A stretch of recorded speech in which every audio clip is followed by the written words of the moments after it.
1993થી માંડી અને 2009 સુધી મારો પગાર 3,000. આજે એ વ્યક્તિની વાત કરવી છે કે જેમણે શૂન્યથી શરૂઆત કરી હતી રાજકીય કારકિર્દીમાં. તેઓ ધારાસભ્ય પણ રહી ચૂક્યા છે. સ્ટુડિયો ઓન વ્હીલમાં અમારી સાથે છે ચંદનજી ઠાકોર. એક સફર જે આપે જે ખેડી છે, શરૂઆતી સમય આપનો જાણવવો છે. મા બાપની પરિસ્થિતિ બિલકુલ નહીવત. સામાન્ય પરિવારમાંથી જન્મેલો દીકરો. પરિસ્થિતિ બહુ નાજુક. રાજકારણનો ટર્નિંગ પોઈન્ટ ચંદનજીના જીવનમાં ક્યારે અને કેમ? મારે તો પૂજ્ય સદારામ બાપાની સેવા જ કરવી હતી. એક દાડો મને બાપુએ કીધું કે પેલા ગાંધીનગરમાં જે બધા બેહે એવું તમારે ચંદનજી બેહવું છે. મેં કીધું બાપુ તમારા આશીર્વાદ તો મારી તો ઈચ્છા છે જ. તો મને કે ભગવાન ફતેહ કરશે, ભગવાન ફતેહ કરશે એમ કરી મને 2-3 ટપલી મારીને રાજીપો વ્યક્ત કર્યો સાહેબ. ભાઈ બહેનની જોડી કહેવાય છે જ્ઞાનીબેન અને ચંદનજી. આજે સમાજની દીકરી આજે મેમ્બર ઓફ પાર્લામેન્ટ બની જીઓ સાહેબ, એમાં અમારો રાજીપો ખૂબ મોટો. ચંદનજી રાજકારણમાં ન હોત ને ધારાસભ્ય ન હોત તો ચંદનજી ખુદને ક્યાં છે? મારું ખાવાની તકલીફો, પરિસ્થિતિ એવી ગંભીર પરિસ્થિતિ. આ ડેરિંગ કોણ કરાવી ગયું હજી સુધી મને કહ્યું. ગુજરાત ફર્સ્ટનો અભિગમ સ્ટુડિયો ઓન વ્હીલમાં એક પછી એક એવા વ્યક્તિત્વની વાત કરવી છે અને આજે એ વ્યક્તિની વાત કરવી છે કે જેમણે શૂન્યથી શરૂઆત કરી હતી રાજકીય કારકિર્દીમાં. તેઓ ધારાસભ્ય પણ રહી ચૂક્યા છે અને ખૂબ એક્ટિવ એ કોંગ્રેસ પાર્ટીની અંદર કામ કરી રહ્યા છે. નમસ્કાર, હું છું ઉમંગ રાવલ અને આજે વ્યક્તિ વિશેષમાં સ્ટુડિયો ઓન વ્હીલમાં અમારી સાથે છે ચંદનજી ઠાકોર. ચંદનજી, આપનું ખૂબ ખૂબ સ્વાગત છે અમારા સ્ટુડિયો ઓન વ્હીલમાં. શરૂઆત મેં જેમ કીધું કે આપણે શૂન્યથી કરેલી છે.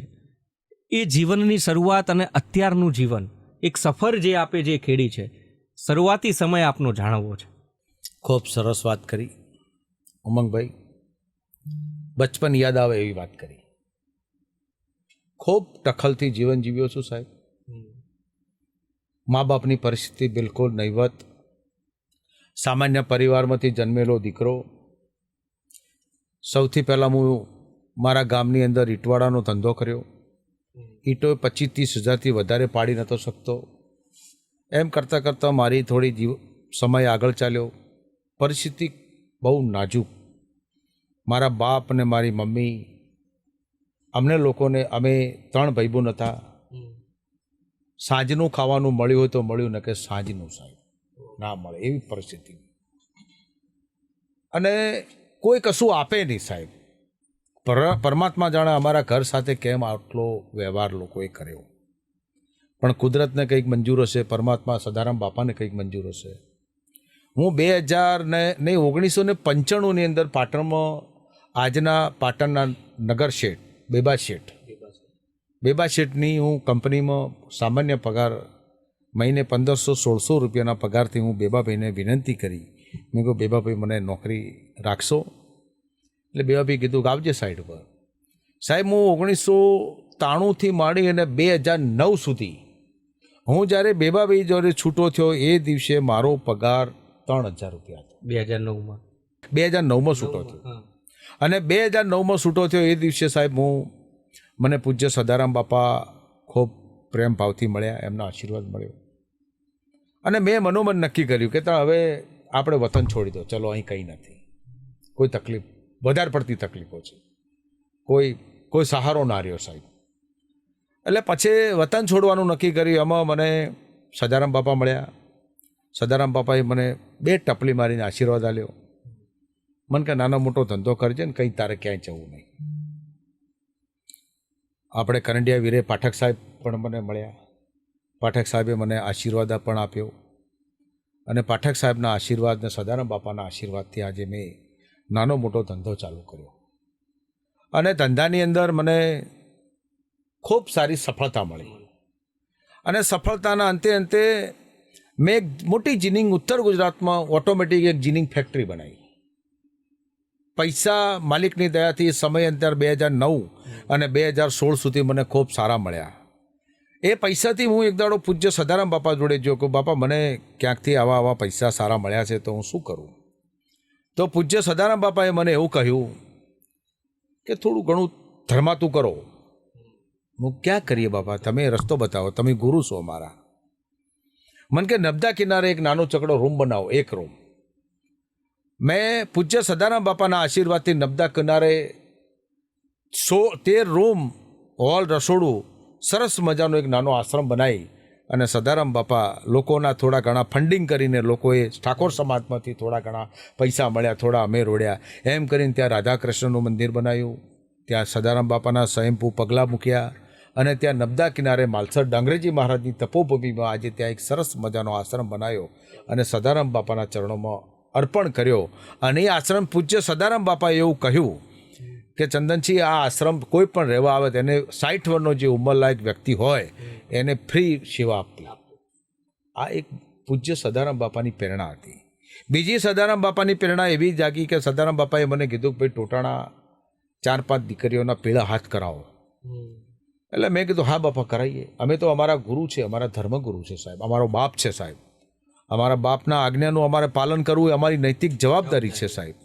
એટલે અમે ત્યાં દીકરીઓને સાહેબ જાહેરાત કરી તે એકી દિવસે સાહેબ 1263 દીકરીઓના વિવાહ કર્યા. પહેલા જ નહીં, ત્રીજો ચોથો વિવાહ. પછી ત્યાં 3 લાખથી વધારે લોકો ભેગા થયા. Jagdish Thakor member of parliament એ ટાઈમે હતા અને લોકો ઉમટ્યા સાહેબ, એક ઓહો હો, જેનું ન ભૂતો ન ભવિષ. સાહેબ અમે સોટા હાથીથી શીરો ખેંચ્યો અને લોકોને બધાને લોકોને જમાડ્યા. પૂજ્ય સદારામ બાપાને અમે પ્રાર્થના કરી કે બાપા, આ તો વસ્તી ખૂબ છે અને રહોડું તો 60,000 માણસનું જ બનાવ્યું છે. 3 લાખ પબ્લિક થઈ ગઈ. 3 લાખ પબ્લિકને અમે જમાડશું ચોથી. બાપા એક અગરબત્તી, ખબર નહીં શું કર્યું, અગરબત્તી ફેવરી, એક માણસ ભૂખ્યું ના ગયું અને એક માણસનો લીલો નખ ના ઉતર્યો અને દીકરીઓ શાંતિસર પરણીને એના પોતાના માતૃ વતનથી સાહેબ આવા મહાપુરુષના સાનિધ્યમાં કામો કર્યા. એના પછી સાહેબ અમે અહીંયા સમૂહ લગ્નની સતત પ્રવૃત્તિ ચાલી રાખી. અત્યાર સુધી મેં પૂજ્ય ઠાકોર સમાજ, સદારામ બાપાના અર્થથી પૂજ્ય ઠાકોર સમાજના 4870થી વધારે સમૂહ લગ્ન કર્યા. અહીંયા 400 દીકરીઓને ભણે એવી હોસ્ટેલની પણ એક વ્યવસ્થા અત્યારે કરી છે સાહેબ. એના પછી મને રાજનીતિમાં જવાની કોઈ ઈચ્છા નથી, રાજનીતિની કોઈ એવી મારી મનસા પણ નથી. એના ઉપર હું આવું. ચંદનજી, મારે એ પ્રશ્ન પૂછો છે કે જવાબદારી બહુ મોટી હતી. આપે કીધું કે સાંજે જમવાનું મળે ન મળે એ વેળા કટાળા થાય નક્કી ન હતું.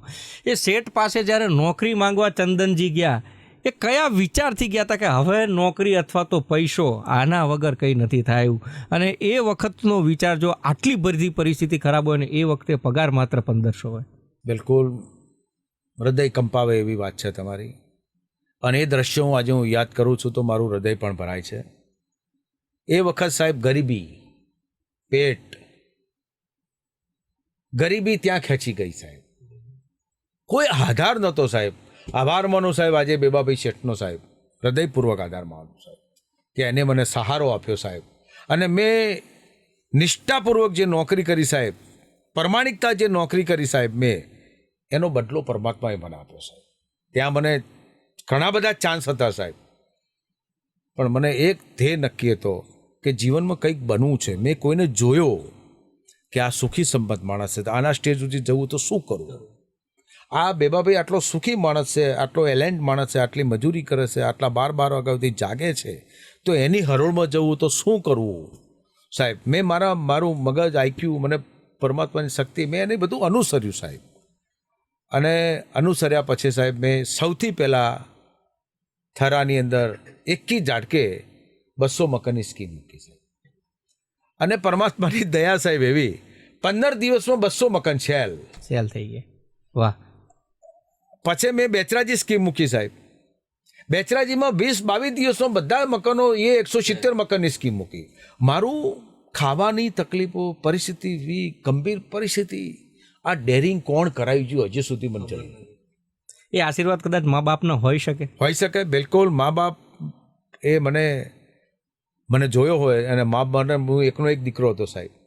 મારા બાપાને હું એકનો એક દીકરો હતો. મારા બાપા 85માં એક્સપાયર થઈ ગયા.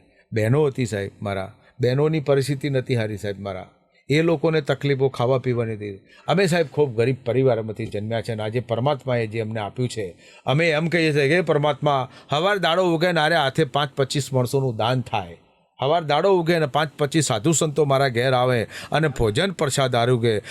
આ મારી જોડે જે કંઈ નાની મોટી સંપત્તિ છે, આજે કોઈ સામાન્ય માણસ જે હોય એને મજરે આવે એવી પરમાત્માને પ્રાર્થના કરીએ છીએ. આ બધું ચાલતું ગયું, સદારામ બાપાના આશીર્વાદ મળતા ગયા, માતૃના પિતૃના આશીર્વાદ મળતા ગયા. રાજકારણનો ટર્નિંગ પોઈન્ટ ચંદનજીના જીવનમાં ક્યારે અને કેમ, અને શું જરૂર હતી? જો મારી કોઈ ઈચ્છા રાજકારણમાં બની નથી.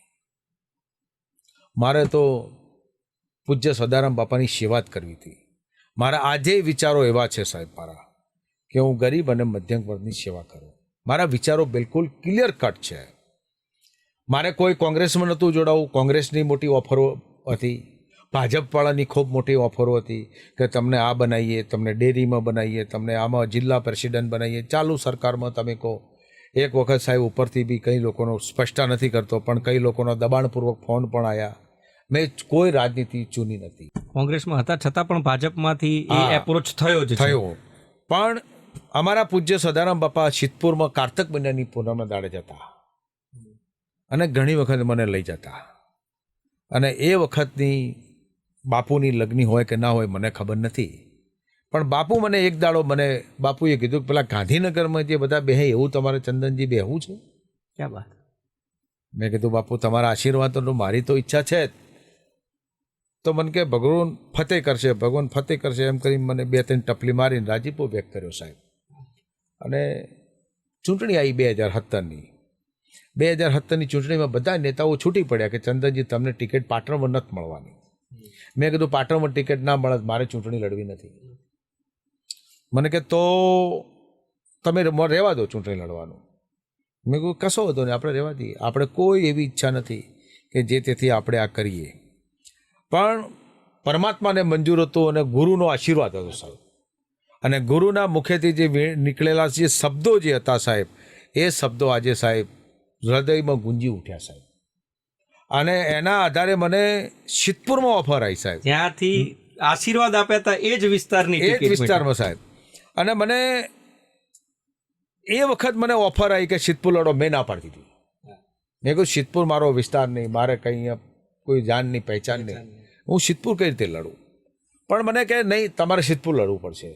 મેં મારા પરિવારને પૂછ્યું કે ભાઈ નાનો મોટો ખર્ચો છે, તમારી ઈચ્છા હોય તો એક વખત મારી ચૂંટણી લડવાની ઈચ્છા છે, તમારો રાજીપો હોય તો હું સિદ્ધપુર ચૂંટણી લડી નાખો. એટલે મારી દીકરીએ મને એવું કીધું પપ્પા એક વખત લડી નાખો, જે પરિણામ આવે એટલે તમારી જે ઈચ્છા છે પરિપૂર્ણ થાય. દીકરીએ મને તિલક કર્યું સાહેબ. હું ક્યારથી ફોર્મ ભરવા નીકળ્યો અને ફોર્મ ભરીને જ્યારે રિટર્ન વળતા આવ્યો સાહેબ, ત્યારે મને તમે નહીં માનો સાહેબ, મને પોલીસની 4 ગાડીઓ મને ઘેર મૂકવાઈ. ત્યાં એટલો બધો વાદ વિવાદ ઝઘડો. મને પોલીસે તમારા જેવા સિવિલ ડ્રેસમાં મને કોટન કરીને મને લઈ ગયા. મને એક તૂટી ફૂટી ગાડીમાં બેહાડ્યો અને મને આમ 4 કિલોમીટર 10 કિલોમીટર ફેરવી અને વાયા કાકોશી થઈને મને ઘેર ઉતાર્યો. મને કે હવે અમારી જવાબદારી પૂરી થઈ ગઈ, તમારે ચૂંટણી આગળ લડવી હોય તો તમે સિક્યુરિટી માગજો. બરાબર. એવી પરિસ્થિતિમાં સાહેબ પણ એક વાત જીવનમાં નક્કી છે સાહેબ, કે કોઈની જીવનની રેખા જો લોબી કરી શકે તો શિવિર ગુરુ જ કરી શકે સાહેબ. તમારા ભાગ્યની રેખા જો બદલવાવાળું કોઈ પાત્ર હોય જીવનમાં તમારા ભાગ્યમાં, તો એ ગુરુ જ બદલી શકે સાહેબ. કોઈ તમારા ભાગ્યમાં કોઈ લખ્યું હોય કે ના લખ્યું હોય, હોમે તમારું મોત ભટકાઈ રહ્યું હોય, પણ તમને જો ભાગ્યની જીવાની દોરીની અંદર કોઈ લોબી ટૂંકી કરવાવાળું કોઈ પાત્ર આ જગતમાં જો હોય તો ગુરુ જ છે સાહેબ. કોઈ એવું કહેતું હોય કે આનાથી આ બદલી, કોઈની તાકાત નથી સાહેબ. પણ મોતને ફેરવવાવાળું, તમારું ભાગ્ય ફેરવવાવાળું, તમારી જીવનની દિશા ફેરવવાવાળું કોઈ પાત્ર હોય તો એ ગુરુ સાહેબ. અને એમના આશીર્વાદથી સાહેબ સિદ્ધપુર. ચંદનજી, ગુરુજીના આશીર્વાદ, સિદ્ધપુરમાં જાહેરાત અને એ જ વિસ્તારની ટિકિટ મળવી, ત્યાંથી જીતી પણ ગયા, ધારાસભ્ય બની પણ ગયા. વિસ્તારના લોકોની અપેક્ષાઓ, ચંદનજીએ એમના સમયગાળામાં શું કામ કરી આપે કે જેથી કરીને લોકો ચંદનજીને હજી પણ યાદ કરે છે? ખૂબ સારા કામો કર્યા. મેં 700-800 કરોડ રૂપિયાના વિપક્ષમાં હોવા છતાંય ત્યાં વિકાસના કામો કર્યા સાહેબ. માધુપાવડી એક જગ્યા છે, કારતક મહિનાની પૂનમના દિવસે લાખો લોકોનો ત્યાં મેળો ભરાય, લાખો. 15 દિવસનો મેળો સાહેબ. ત્યાં ગુજરાતનું કોઈ વ્યક્તિ એવું નહીં હોય સાહેબ જે માધુપાવડી પોતાના માત પિતાનો દીવો સરાવવા ના આવ્યો. દેવગૌડા પણ ત્યાં આવ્યા, અમિતાભ બચ્ચન પણ ત્યાં આવ્યો, ભૂપેન્દ્ર ચુડાસમાની એની હું ચાલુ ધારાસભ્ય હતો ત્યારે ભૂપેન્દ્ર ચુડાસમા ખુદ એમની મધરનું ત્યાં હરવણું કરવા માટે આવ્યા. ભરત સોલંકી જ્યારે માધવસિંહભાઈ જ્યારે દેવલવ થઈ ગયા એ દિવસે ભરતભાઈનો પરિવાર ભરત સોલંકી પણ ખુદ અહીંયા માધવસિંહભાઈનું ત્યાં એમનું પોતાનું પિતાશ્રીનું તર્પણ માટે આવ્યા સાહેબ. એટલે જે પ્રમાણે એમનું જે મહિમા છે સાહેબ, જે પ્રમાણે એની જે મહિમાની જે તાકાત છે સાહેબ, એ કપિલ મુનિની સંતોની ભૂમિ છે સાહેબ. એ ભૂમિની અંદર સદારામ બાપા તો એવું કહેતા હતા કે 33 કરોડ દેવનો વાસ છે સાહેબ. કપિલ મુનિની ભૂમિ છે સાહેબ. અને કપિલ મુનિની ભૂમિ સાહેબ આજે ત્યાં એક સમયમાં દેવોનો રાહડો રમાતો હતો. અને એ રાહડાને આજે સાહેબ એ જગ્યા આજે પવિત્ર જગ્યા સાહેબ. આજે તમારી આજે વિદેશથી લોકો આવીને કે ચોકણ તમારે ડેડ બોડીને અગ્નિ સંસ્કાર આપવો છે તો એમ કે મારે પછી સિદ્ધપુર બહુ મોટું તીર્થ છે સાહેબ. ત્યાં તો દેવોની નગરી છે, સાક્ષાત નગરી છે સાહેબ. અને એમાં તો ત્યાં લોકો પ્રગટ થતા જોયા છે સાહેબ લોકોને.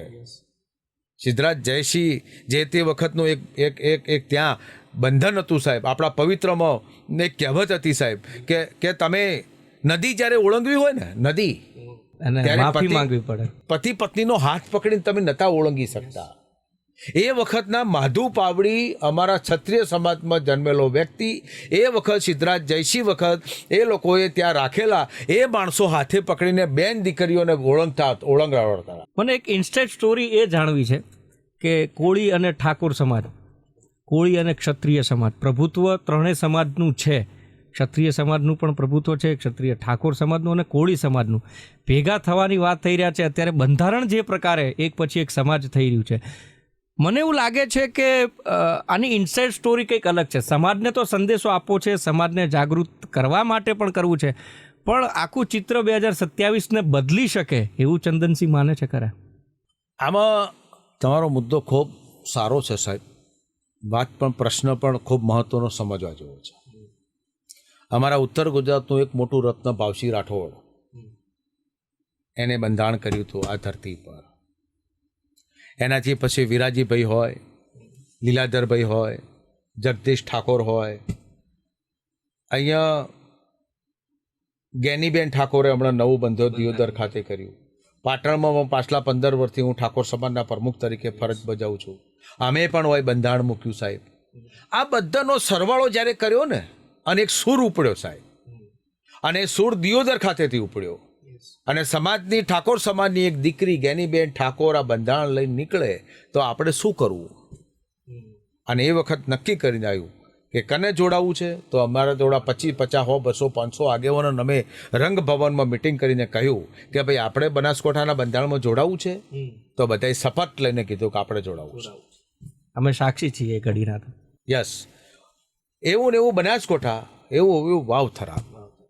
આ બધું બંધારણ સાહેબ અમને જ્યારે કલ્પના નથી કે 2-2.5 લાખ લોકોની સાક્ષી આ બંધારણ ખડાય. અને એટલો બધો ઠાકોર સમાજ સ્વયંભૂ આવ્યો સાહેબ. અને એને નક્કી કર્યું, સમાજે નક્કી કર્યું કે આપણે આ બંધારણ કરવું છે અને આ બંધારણ ફોલો કરવું છે. આ બંધારણ કરવાથી બીજા 5 સમાજોએ બંધારણ કર્યું. 12 કાકોસિયા, 12 ડેરિયાન, 12 ઓમેસા સમાજ અહીંયા છે, ક્ષત્રિય સમાજ, એને પણ બંધારણ કર્યું. રબારી સમાજે દિયોદરમાં ભેગા થઈને મોટું બંધારણ કર્યું. અને ચૌધરી સમાજે પણ એનું સમર્થન કર્યું. બીજા બધા સમાજો પણ આ બંધારણની હરોળમાં લાગ્યા સાહેબ. અને આજે જે અમારું બંધારણ છે સાહેબ, હું દાવા સાથે કહું છું કે ઠાકોર સમાજની જો એકતા, તાકાત, આ સંદેશો એક વખત માધવસિંહ સોલંકીની સરકારમાં 148 સાથે હતો, ઓબીસી સમાજ આખો હતો સાહેબ મારા. અને આ બંધારણ જો સમગ્ર ગુજરાતમાં આ બંધારણ જો અમલમાં થાય, આ બંધારણમાં કાયદામાં આવે, આ સમાજના નેતૃત્વમાં જો આવે તો 2027 દૂર નથી સાહેબ. બસ આજ એ જ સમજવું હતું કે સમાજ, ઠાકોર સમાજ, કોળી સમાજ, ઓબીસી, ઘણા બધા લોકો છે ભેગા થઈ રહ્યા છે, ખાસ કરીને એસટી ઓબીસી અને એ જે સમાજ છે. એટલે એ બદલવા માટેની જ એક પહેલ કહી શકાય કે સમાજને ખરેખર બંધારણની જરૂર છે. સમાજને એકચ્યુઅલ ખરેખર બંધારણની જરૂર છે. ચંદનજીના કોંગ્રેસની અંદર કે અન્ય કોઈ પાર્ટીમાં ફેવરેટ લીડર કોણ છે? અમારા રાહુલ ગાંધી, અમારી પ્રિયંકા ગાંધી, અમારી મા સોનિયા ગાંધી સાહેબ. અમારું શ્રેષ્ઠ નેતૃત્વ છે સાહેબ. એને દેશ ઉપર રાજ કરી. મારી સોનિયા ગાંધીએ, મારી માએ આજે સાહેબ આખી એની ભર જવાની સાહેબ એને રાજીવજી વગર ગુજારી સાહેબ. એના શરીર પર જો કાળો ડાઘ નથી અડ્યો સાહેબ. અને એવી પવિત્ર મા કોંગ્રેસને ના મળે સાહેબ.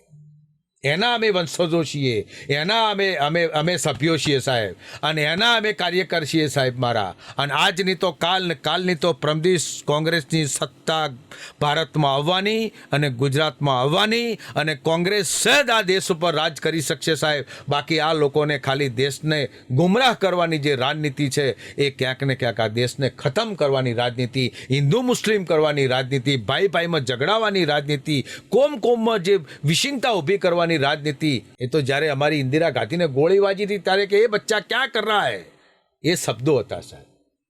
આ લોકો કઈ પ્રકારની રાજનીતિ કરે છે? સામાજિક સ્ટેજ ઉપર દેખાતા સમાજના ભાઈ પણ પાર્ટી અલગ, અલ્પેશ ઠાકોર વિશે ચંદનજી શું વિચારે છે?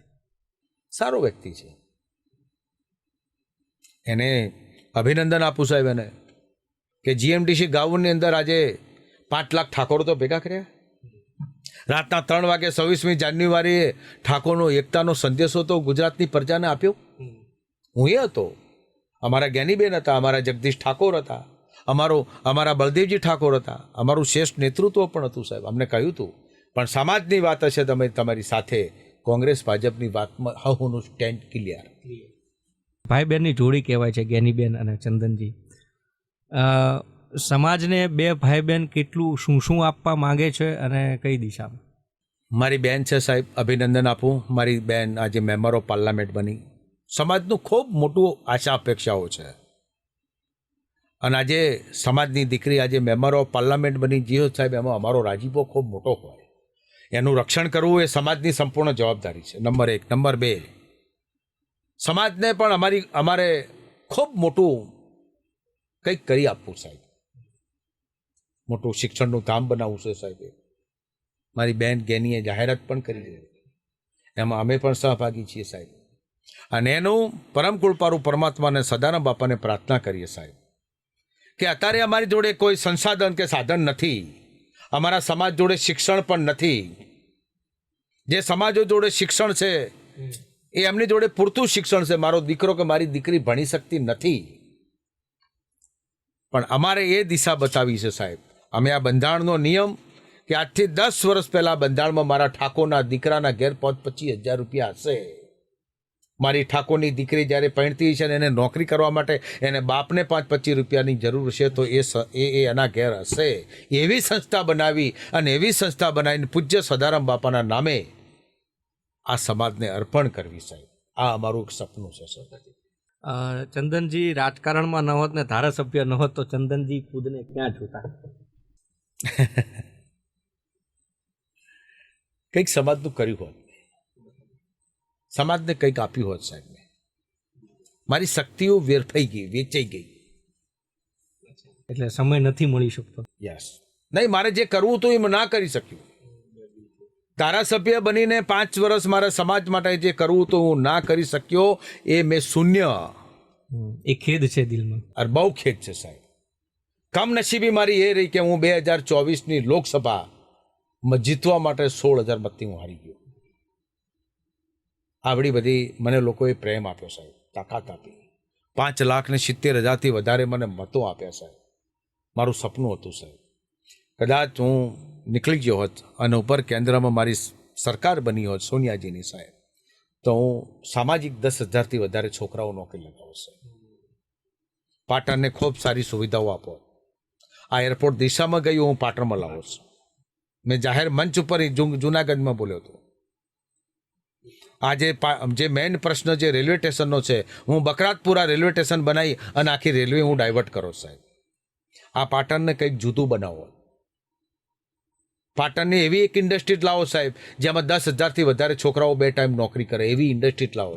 મારામાં શક્તિ હતી સાહેબ, મારા પર ગુરુનો આશીર્વાદ હતો સાહેબ, મારામાં પાવર હતો સાહેબ. આજે જનૂન એ છે કે આજની તો કાલે હું સંસદ બનીશ, આજની તો કાલે હું ધારાસભ્ય બનીશ, અને અધૂરા કામો જે છે પાટણના સિદ્ધપુરના જે કામો અધૂરા છે એને ચોક્કસપણે પૂરા કરીશ, અને સમાજમાં જે નુકસાન થયું છે એને જે કંઈ પણ રીતે એને ભરપાઈ કરવાનું એ ચંદનજી ઠાકોરનો પ્રયાસ હશે. છેલ્લો અને અંતિમ પ્રશ્ન અહીંયા આપણે પછી પૂરું કરીએ. એક ઘડી એવી ચંદનજીની જાણવી છે કે એ ઘડી યાદ કરતાં ચંદનજીને એમ થઈ જાય કે આ એક બેડ ફોલ કો દુઃખદ કહો, ખરાબ કહો, એ ઘટના મારા જીવનમાં ન બની હોત તો ચંદનજી અત્યારે કંઈક અલગ હોત. બિલકુલ સાચી વાત છે તમારી. હવે જો बीत गया है वो बीत गया, इसे याद करने से क्या. એક ઘડીની તમે જે વાત કરી એના વિશે એક વાત કરી લો. રઘુકુળ રીતિ સદા ચલી આવી, પ્રાણ જાય પણ વચન ના જાય. એ ઘડીએ રામે એમ કીધું હોત દશરથ રાજાને, જા તમારથી થાય કરી લો, કદી વનવાસ નથી જવું, તો આજે રામ પૂજાતા ના હોત. અને દુર્યોધને જો કૃષ્ણનું માન્યું હોત સાહેબ મારા, તો હસ્તિનાપુર વિરંજ્યા ના જ્યું હોત, તો મહાભારત બન્યું ના હોત. અને કંસે જો એની પરાક્રમમાં જો એને નાશ હતી કરી હોત સાહેબ, તો એનામાં સામર્થ્ય શક્તિ હતી સાહેબ, એને દરેક જગ્યાએ ઉપયોગ કરી શકતો હતો. અને રાવણ જેના ટોળીએ નવગ્રહ પૂજા થતી હતી સાહેબ, જેનો વિશ્વનો સૂરજ નહોતો આવતો, તો એવો રાવણ, જેની પાસે અનેક શક્તિઓ હતી, રામ કરતા અનેક ગણી શક્તિ હતી સાહેબ મારા, પણ છતાંય એને મોતે મરવું પડ્યું, કારણ કે એની નીતિ એને ભ્રષ્ટા થઈ, એને સમયને ના ઓળખી શક્યો, એટલે સાહેબ એને મળવું. એટલે એ સમય પરમાત્માને પ્રાર્થના કરું કે એવી ઘડી ના આવે, રામ જેવી ઘડી આવે અને રામ જેવો બનીને પ્રજાની સેવા કરું, એવી વાત છે. ચોક્કસથી ખૂબ ખૂબ આભાર ચંદનજી. ઘણું બધું કહેવાય ને કે આમ શીખવા જેવું કોઈના પણ જીવનમાંથી મળતું હોય, પરંતુ ચંદનજી એવા વ્યક્તિત્વ છે કે જેમના જીવનથી તમારે સંઘર્ષ શું એ સમજવો, પરિસ્થિતિઓ શું એ સમજવું, કેવી હાલત હોય છે એ સમજવું, તો એ બધું જ એમના જીવનમાંથી મળે છે. પણ એ ગુરુના આશીર્વાદ મળ્યા પછી ધારાસભ્ય બન્યા, રાજકીય રીતે આગળ વધ્યા, પોતાના ઉદ્યોગમય રીતે આગળ વધ્યા, પણ હજી પણ ચંદનજી એ ગ્રાઉન્ડ લેવલથીના લોકો સાથે જોડાયેલા છે. એ નથી એમનામાં અભિમાન છલકાતું, નથી એમનામાં એ ટોન આવતો, મતલબ કે હું કંઈક છું ને મેં કંઈક કરી લીધું છે. કેમ? કારણ કે એમણે 1500 રૂપિયામાં એક શેઠના ત્યાં પાણી છાંટવાનું કામ કર્યું છે. ને દિવસો એ ચંદનજી ક્યારેય ભૂલ્યા નથી, ને એટલા માટે જ સમાજ માટે હજી કંઈક કરવું છે અને કરી છૂટવાની ભાવના છે, સાથે ગુરુના આશીર્વાદ છે. અને એમ પણ એમનું કહેવું છે કે સમય આવે તો રામ જેવો આવે કે વનવાસ જઈને પૂજાવું એ સારું રહેશે. કારણ કે એમને હજી ક્યાંક ખેદ છે કે સમાજ માટે જે મારે આપવાનું છે હજી હું નથી આપી શક્યો, કારણ કે મેં જે ભોગ્યું છે મારો સમાજ ન ભોગવે, એટલા માટે બંધારણ જરૂર છે. એટલા માટે બંધારણ જરૂરી છે કે મારી માતા અથવા તો મારી બહેનોને જે તકલીફ પડી છે એ મારી સમાજની બહેનોને, મારી માતાઓને તકલીફ ન પડે, એટલા માટે સમાજમાં બંધારણની જરૂર છે. હા, મનભેદ એ મતભેદનો વિષય અલગ છે, પણ સમાજ માટે કંઈક કરવું એ આખી વાત અલગ છે. નમસ્કાર.